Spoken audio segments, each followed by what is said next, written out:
Ladies and gentlemen, I am indeed deeply honored and privileged to be present at this event, which marks a major breakthrough in the lives of the children of this school and all the other special schools in Fiji.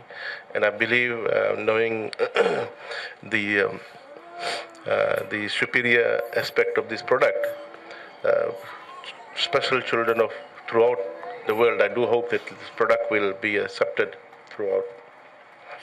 The special schools in Fiji, since its existence, have been a pillar of strength in the successful dissemination of education and lifelong learning to children with special needs.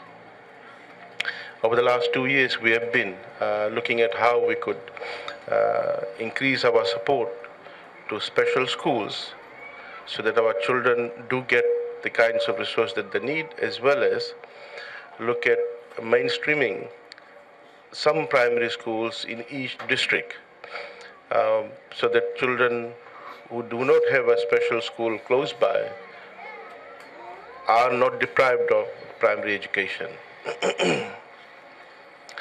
Ladies and gentlemen, the Nadi Special School over the years has been a hallmark of service and applaud the efforts of all stakeholders, our volunteer members, the business sector, the board, for supporting the school to ensure that our children do get the education that we all want them to have. Ladies and gentlemen, today we have gathered here to present the Braille slates to this institution, and we will be doing to other special schools this week. These slates have been specially designed to aid the visually impaired in their learning. I, as such, commend the University of the South Pacific, led by first the Dean of the Faculty, Dr. Jokan, Dr. Utkal Mehta, the lecturer and researcher at the university, and of course Nikhil Singh, the research student who is undertaking his master's studies. Ladies and gentlemen, our government has been motivating and our universities and research institutes to undertake research and contribute to policy making, as well as ensuring that the output from the institutions contribute towards improvement of the lives of our ordinary citizens in this country. And some few years back, I was at as mentioned by, as alluded to by Dr. Mehta, I was at the opening of the new engineering lab of University of the South Pacific, and there I commended the university for expanding the engineering program, and I did say at that point in time, the real test of any investment is not only the output, but the outcome. The outcome that we are after is improvement of the standard of living, the lives of our people. And any investment we do eventually should lead to that particular ultimate outcome that we all want to have. Individually and as institutions, we produce certain outputs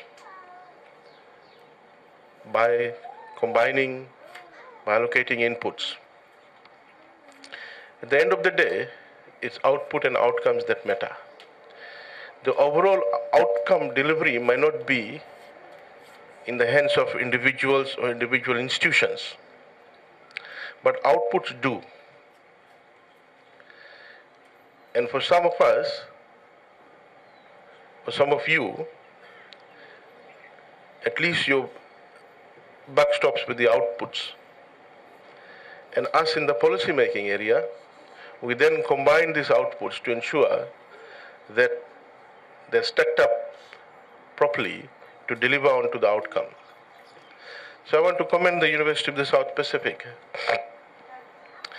for ultimately using education,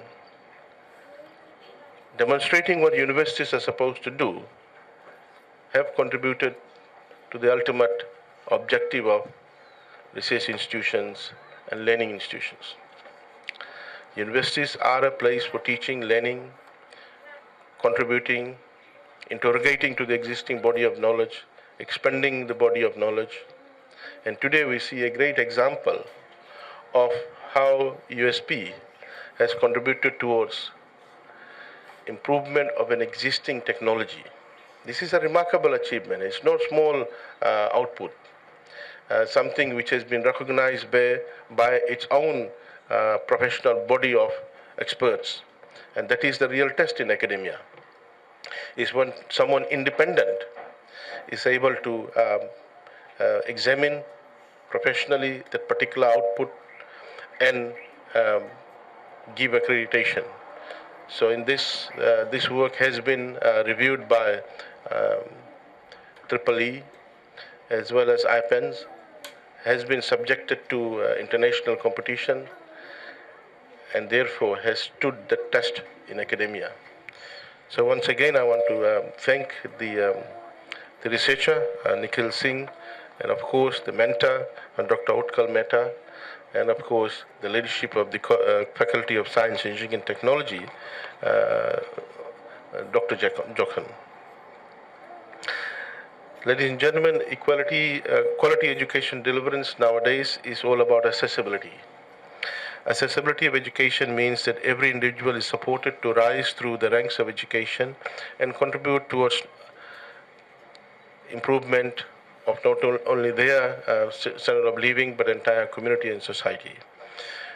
Our Constitution, under the rights of persons with disabilities, guarantees that a person with any disability has the right to reasonable access to all places, public transport, information, to use sign language, Braille or other appropriate means of communication, have reasonable access to necessary materials, subjects, and devices relating to persons' disability.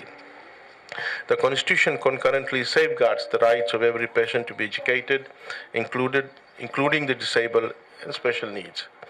Since 2015, we have invested heavily in special needs education, ensuring that in our national vision for education, no child is left behind.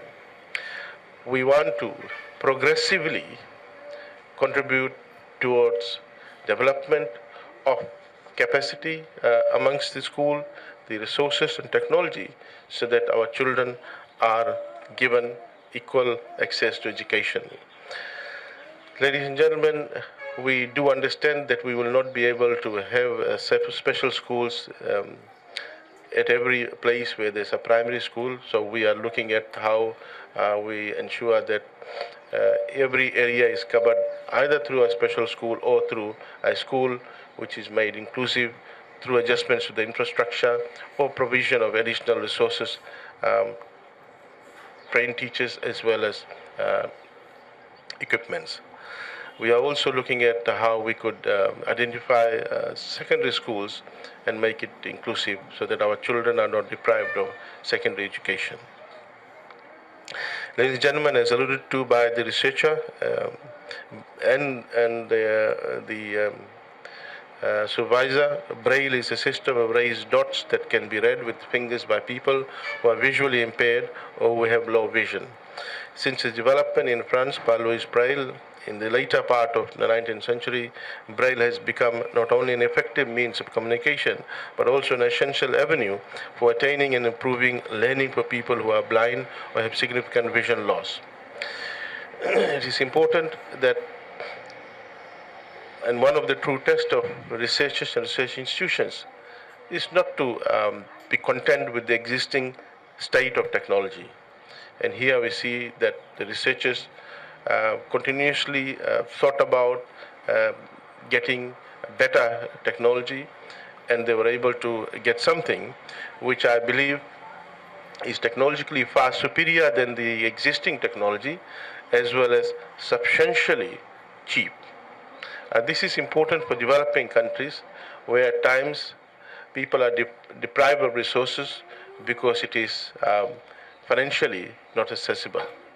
So here we see that not only it will assist greatly in children's ability to read, It has a technology which is far superior in terms of accessibility, in terms of learning efficiency, but it's also, my feeling is, within the reach, if not individually by the students, but us, that we could buy it for and give it to them free.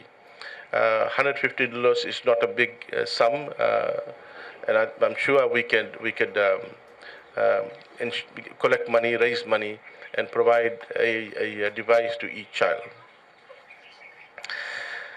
Ladies and gentlemen, I understand that USP did a major project to investigate the level of illiteracy in visually impaired children in Pacific Island countries, and therefore, the project,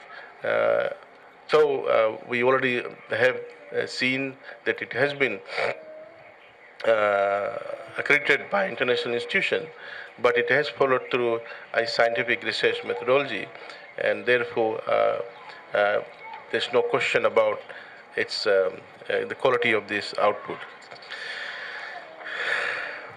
Ladies and gentlemen, and my dear children, education is not only a universal right, but it is considered a basic need of every child. Special needs are currently no barrier to stopping anyone from getting educated. While accessibility to education is one of the factors affecting educational attainment, I must let you know that the self-confidence to fight challenges and get educated is perhaps the biggest element. So today I want to encourage every parent who has a child with special needs for you to concentrate on the ability of the child, not on the disability, how we could look at the special traits, special skills that the child may have, and want to assure that you have the child for a particular reason, and you have been chosen to have the child. So we are here to support, we are here to ensure that your child is not seen as any different from the others in terms of accessibility to opportunities, in terms of ensuring that they too have a better standard of living. Many children who have gone through the institutions that we have are enjoying successful livelihoods today because of their determination, and they have ended up in universities, they are doing the degree, they have completed degrees, and they are doing remarkably well in respective fields. So I want to again end in this note by thanking the university for making this donation. And it may seem as a simple output of your master's project, but you probably won't realize how this will contribute towards making a difference to the lives of these children throughout Fiji. Thank you, Naka.